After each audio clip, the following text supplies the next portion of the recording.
बयाना। पहली ही बारिश में ढह गई नवनिर्मित जीएसएस की बाउंड्री वॉल। घटिया निर्माण सामग्री का किसान यूनियन ने लगाया आरोप। बयाना ब्लॉक के डांगलाके में स्थित गांव रामपुरा में जयपुर विद्युत वितरण निगम लिमिटेड द्वारा नवनिर्मित 33 केवी जीएसएस ग्रामीण सब स्टेशन की पोल पहली ही बारिश में खुल गई। जीएसएस की करीब 100 फीट लंबी बाउंड्री वॉल मामूली बारिश में ही भरभरा कर गिर गई। इससे न सिर्फ निर्माण की गुणवत्ता पर सवाल उठे हैं, बल्कि बिजली विभाग और ठेकेदार की मिलीभगत का भी बड़ा मामला सामने आया है। बाउंड्री में बड़ी दरारें, कभी भी गिर सकता है हिस्सा। बाउंड्री वॉल का एक हिस्सा पूरी तरह ढह चुका है, जबकि शेष हिस्से में जगह जगह मोटी दरारें दिखाई दे रही हैं। स्थानीय लोगों और किसानों का कहना है कि जिस तरह से दीवार में दरारें आई हैं, इससे साफ है कि बचा हुआ हिस्सा भी किसी भी वक्त गिर सकता है। इससे न सिर्फ परिसर की सुरक्षा का खतरा मंडरा रहा है, बल्कि वहां कार्यरत कर्मचारियों की जान को भी खतरा हो सकता है। रालोद ने किया विरोध कार्रवाई की मांग। राष्ट्रीय लोकदल के राष्ट्रीय सचिव सुरेंद्र कसाना मौके पर पहुंचे और निर्माण कार्य की जांच की मांग की। उन्होंने कहा कि विभाग के अधिकारियों और ठेकेदारों की मिलीभगत से घटिया सामग्री का इस्तेमाल किया गया है। इससे सरकारी धन की बर्बादी तो हुई है, साथ ही सार्वजनिक सुरक्षा भी खतरे में पड़ गई है। उन्होंने आरोप लगाया है कि बारिश से पहले ही दीवार में झोल नजर आ रहे थे, लेकिन किसी ने सुध नहीं ली थी।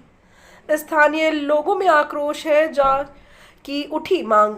स्थानीय ग्रामीणों ने भी इस घटना पर नाराजगी जताई है। उनका कहना है कि सरकार की योजनाओं का पलीता लगाया जा रहा है।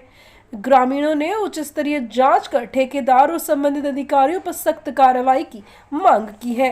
उनका कहना है कि जब पहली ही बारिश में दीवार ढह गई, तो आने वाले समय में यह जीएसएस की कितनी सुरक्षित होगी, इसका अंदाजा लगाया जा सकता है।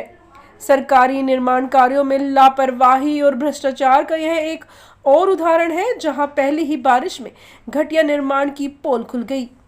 अब यह देखना दिलचस्प होगा कि प्रशासन इस पर कितनी गंभीरता से कार्रवाई करता है, या मामला भी अन्य मामलों की तरह ठंडे बस्ते में चला जाएगा। अभी परवा पंचायत के रामपुरा कोर्ट के पास एक जीएसएस का निर्माण किया था, नवनिर्माण हुआ था जीएसएस का, जिसमें घटिया सामग्री इस्तेमाल की गई। डस्ट बजरी जो है वो नाम मात्र की मिलाई गई, रेत से चिनाई की गई, सीमेंट तो नाम मात्र का मिलाया गया है, जिसमें पूरा ये धराशायी हो गया। एक साइड पूरी ढह गई, दीवारों में जगह जगह बड़े बड़े होल हो रहे हैं।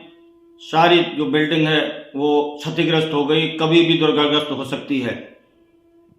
चारों बगल जो बाउंड्री वॉल थी वो तो पूरी गिरी चुकी है। मैं खुद जाके आया हूँ, वहाँ पे पूरा सर्वे किया और देखा कि जिस ठेकेदार ने ये किया है उसने बहुत बड़ा करोड़ों रुपए का घोटाला किया है।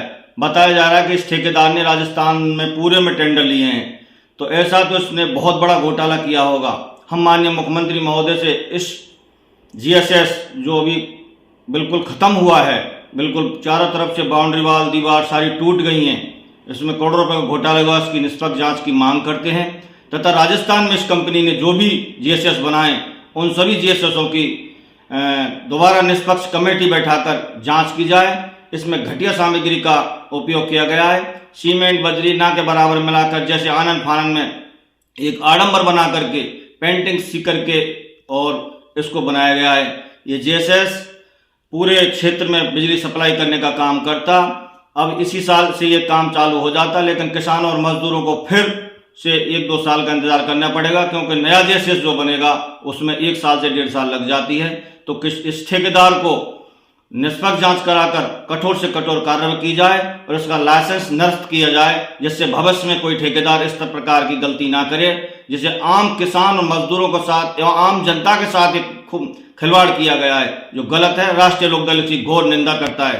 राष्ट्रीय लोकदल ने सभी कलेक्टर साहब, संभागीय आयुक्त, मुख्यमंत्री जी को, ऊर्जा मंत्री को पत्र लिखकर यह मांग की है कि इस ठेकेदार को ब्लैक लिस्ट किया जाए और पूरे राजस्थान में जहां जहां इसने जीएसएस बनाए हैं उनकी निष्पक्ष जांच की जाए। ये राष्ट्रीय लोकदल मांग करता है।